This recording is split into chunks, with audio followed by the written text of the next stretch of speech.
Hola a todos, bienvenidos a un nuevo episodio del podcast Terror cerca de ti. Como cada capítulo, quiero agradecer a todos los que semana a semana escuchan el podcast, así como dar la bienvenida a los que lo hacen por primera vez.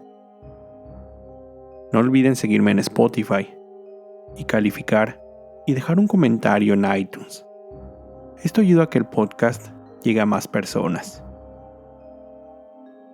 Recuerden seguir mis redes sociales, @terrorcerca, en Twitter, Facebook e Instagram, donde publico contenido adicional a los episodios. Y junto con el correo electrónico, terrorcercadeti@gmail.com, es la forma en que me pueden hacer llegar sus sugerencias de historias o sus propios relatos. Y precisamente, la historia que les traigo esta semana fue una recomendación de Eric Marín. Gracias.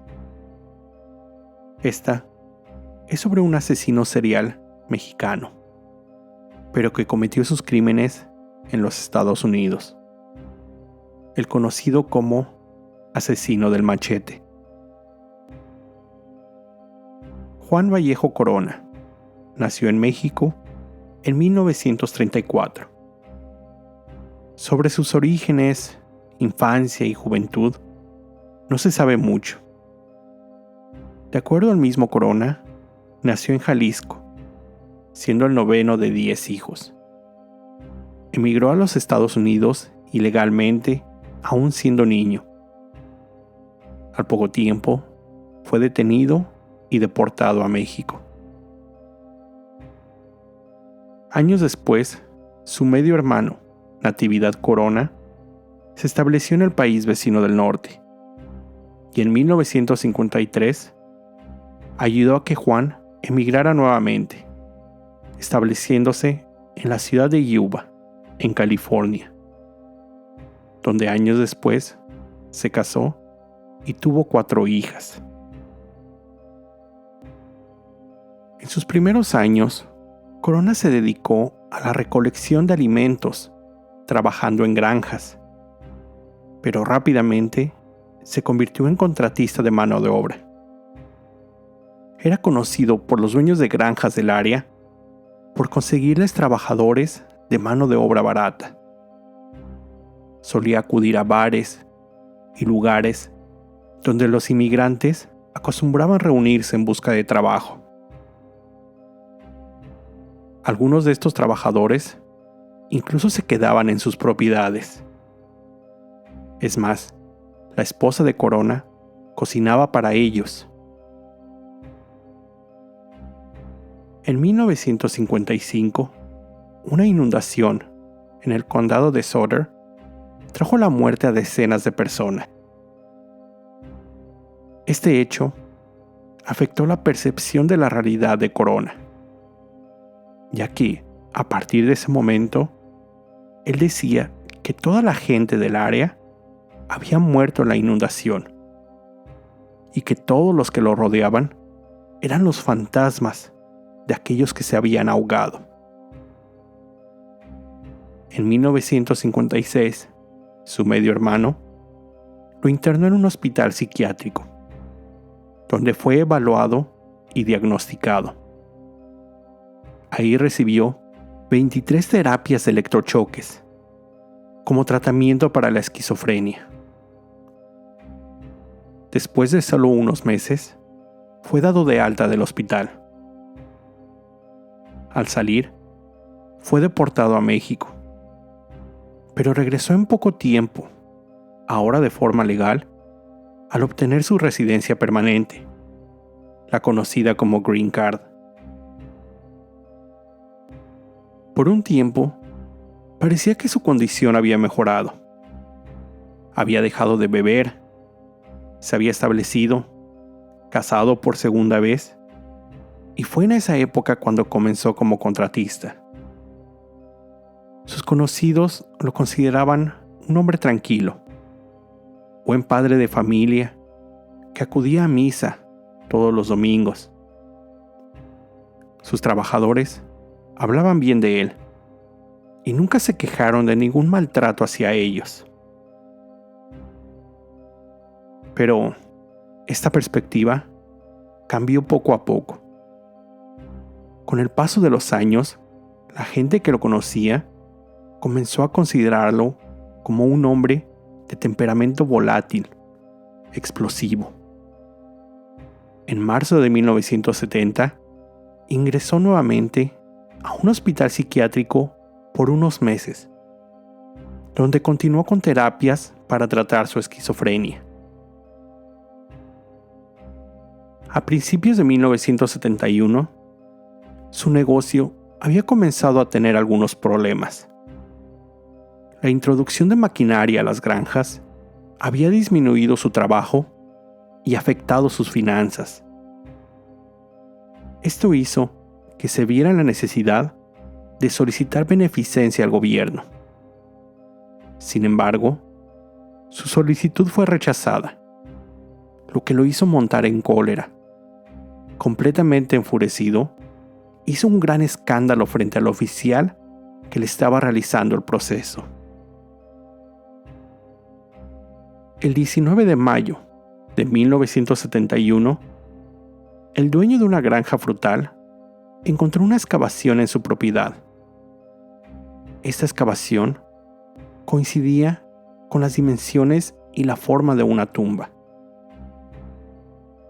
Cuando regresó esa misma noche, la excavación se encontraba cubierta de tierra. Esto le pareció sospechoso, así que la mañana siguiente decidió reportar el hecho a las autoridades. El sheriff del condado de Sutter llegó al lugar. De ahí, desenterraron el cadáver de Kenneth Whitaker. Había sido apuñalado en el pecho y recibido 2 golpes en la cabeza con lo que aparentaba ser un machete. Se dice que entre sus pertenencias encontraron pornografía homosexual, por lo que las autoridades etiquetaron el caso atribuyendo la muerte a su condición sexual, y fue ignorado por un tiempo. Pero, solo 5 días después, los trabajadores de otra granja cercana encontraron tierra removida. Por temor a lo que pudieran encontrar, llamaron a las autoridades, quienes al arribar descubrieron el cadáver de otro hombre, un vagabundo de nombre Charles Fleming. Al revisar el área cercana, los policías pudieron observar más tierra removida en los alrededores. La investigación en la granja se extendió. Las autoridades encontraron múltiples tumbas clandestinas, algunas recientes, otras cavadas hacía varias semanas. En 9 días, la policía descubrió un total de 25 cuerpos. Las víctimas, ninguna de origen mexicano o latino, iban de los 40 a los 60 años. Todos habían recibido golpes en la cabeza y habían sido apuñalados. Solo uno de los cuerpos había recibido un disparo de arma de fuego. La mayoría de ellos habían sido trabajadores de las granjas y solo algunos pocos vagabundos. Cuando la policía comenzó con la investigación, encontraron entre las pertenencias algunos recibos y fichas de depósito bancarias que vinculaban a las víctimas con Juan Corona, en ese entonces de 37 años. Aunque esto se considera evidencia circunstancial, fueron a buscarlo. Cuando la policía lo detuvo, encontraron rastros de sangre en su camioneta, además de tener en su posesión un machete, un arma de fuego, 2 cuchillos de carnicero y una libreta de trabajo con diversos nombres, incluidos los de 7 de las víctimas identificadas. Juan Corona fue detenido, bajo el cargo de asesinato. Inicialmente, le fue asignado un defensor público, ya que no contaba con los medios económicos para pagar un abogado. Este defensor contrató a un grupo de psiquiatras para evaluar a Corona. Sin embargo, a los pocos días, un abogado privado decidió tomar su caso, sin cobrar.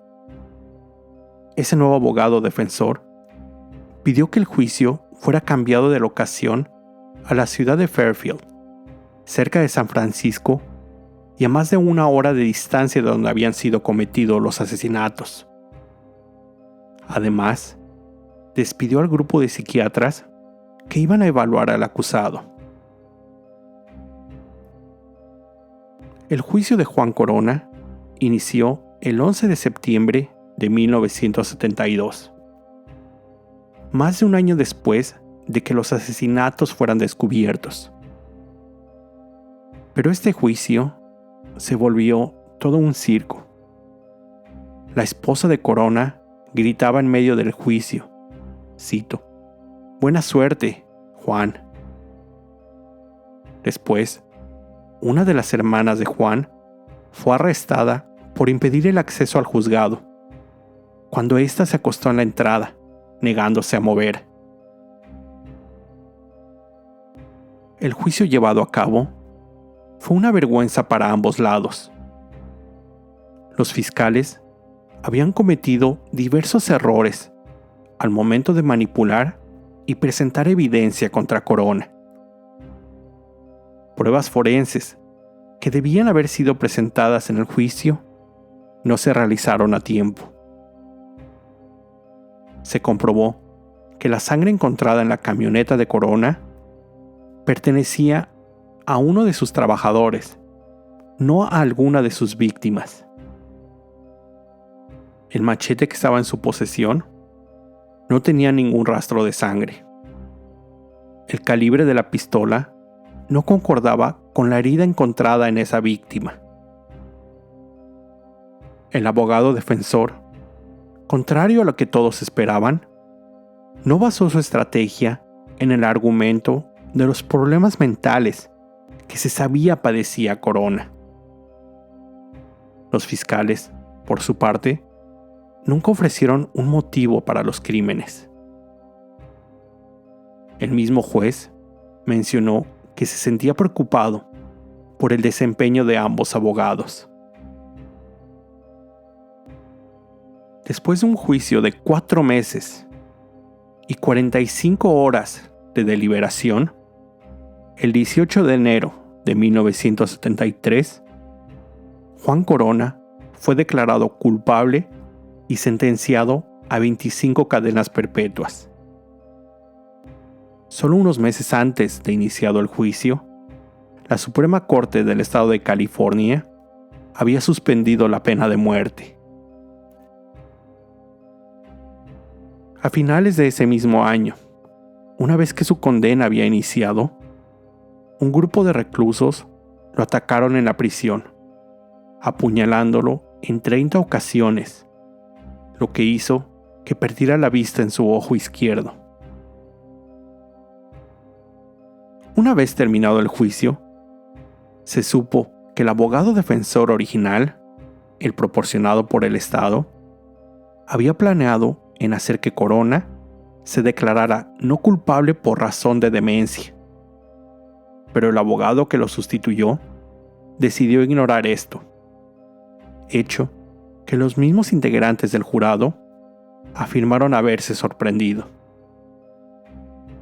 Poco tiempo después, se supo que su nuevo defensor había firmado un acuerdo con Juan para hacerse con los derechos de su caso, para escribir un libro, programa de televisión o película. En 1973, el que había sido su abogado, publicó el libro Burden of Proof, o Carga de Prueba, basado en la historia de Corona. El año siguiente, su esposa solicitó y le fue concedido el divorcio. Todo lo que había pasado con su abogado defensor hizo que, en mayo de 1978, una corte de apelaciones de California anulara su sentencia y requiriera que fuera sometido a un nuevo juicio, al declarar a su defensa incompetente y comprometida. El segundo juicio fue llevado a cabo en febrero del 82. Juan Corona contó con un nuevo grupo de abogados defensores. En esta segunda ocasión, su defensa basó toda su estrategia en comprobar que él no había sido el culpable de los asesinatos, que el multihomicida había sido su medio hermano, Natividad, quien había sido descrito como un homosexual agresivo. Él era el perfecto chivo expiatorio. Natividad había sido dueño de un bar, en el que, en 1970, un cliente había sido descubierto en el baño, con cortes de navaja en su cabeza y rostro. Nadie fue acusado de este ataque, pero se sabe que la víctima demandó a Natividad, ya que supuestamente la víctima había rechazado los avances sexuales de Natividad. En ese caso, se acordó un pago de $250,000, el cual no se sabe si fue cubierto o no. Lo que sí se supo fue que después de este suceso, Natividad había vendido el bar y regresó a México, donde supuestamente murió 8 años antes de este segundo juicio. Sin embargo, y a pesar de esta estrategia, después de 7 meses de juicio, Juan Corona fue nuevamente declarado culpable de los 25 cargos por homicidio en primer grado y sentenciado a 25 cadenas perpetuas concurrentes. Se cree que la mayor prueba en su contra fue la libreta que contenía los nombres de algunas de las víctimas. Libreta que fue conocida como la lista de la muerte, así como la premeditación mostrada al cavar con anticipación las tumbas. Para ese entonces, su salud física y mental se encontraban muy debilitadas. Frecuentemente se le encontraba hablando incoherencias. Había sufrido de varios infartos al corazón y pasaba mucho tiempo en el hospital. Durante todo el tiempo que estuvo preso, Corona sostuvo su inocencia. No fue sino hasta el 2011, cuando, en una audiencia de libertad condicional, le preguntaron si sabía por qué se encontraba preso. Él contestó, cito, «Bueno, yo cometí todas esas, las 25 personas muertas». Fue la primera vez que admitió en público haber cometido los crímenes. En esa misma sesión, le preguntaron por qué lo había hecho. Entre múltiples respuestas confusas, se refirió a las víctimas como huainos, raros, que habían entrado ilegalmente a las propiedades. Huaino es un término usado para referirse a las personas sin hogar y alcohólicos, de la palabra en inglés de vino, wine. Su solicitud de libertad condicional fue negada en esa y en 7 ocasiones más. En marzo del 2019, aún recluido, Juan Vallejo Corona murió. Tenía 85 años. El Departamento de Correccionales del Estado de California confirmó mediante un comunicado que Corona murió en un hospital cercano a la prisión, donde había estado por los últimos 25 años. Se cree que podría haber más víctimas de Corona, pero sería casi imposible encontrar más cuerpos entre las múltiples granjas de la zona. De las 25 víctimas, 14 cuerpos nunca fueron reclamados y 4 no pudieron ser identificados. Los psicólogos han teorizado sobre este caso, tratando de encontrar una justificación a los crímenes. Una de las teorías proponía que Corona podría haber iniciado su serie de asesinatos en México, pero esta fue rápidamente descartada, principalmente debido al descuido con que había ejecutado a sus víctimas en las granjas, dejando recibos con su nombre, las armas en su posesión, así como la ya mencionada libreta con los nombres de algunas de las víctimas. Es decir, si él hubiera realizado más asesinatos con anterioridad, habría sido un poco más cuidadoso en esa segunda ocasión. Lo que algunos concluyeron es que esa serie de asesinatos de 1971 fue una explosión de impulsos reprimidos por un largo tiempo, más que el final de una carrera homicida. Juan Corona fue considerado como el asesino en serie más prolífico hasta que se supo el caso de John Wayne Gacy. Esta fue la historia del asesino del machete. Con esto llego al final de este episodio. Como siempre, te recuerdo estar alerta de todo lo que pasa a tu alrededor, ya que el terror está donde menos te lo esperas. El terror está cerca de ti. Cuando el miedo se convierte en terror, hay una historia que contar.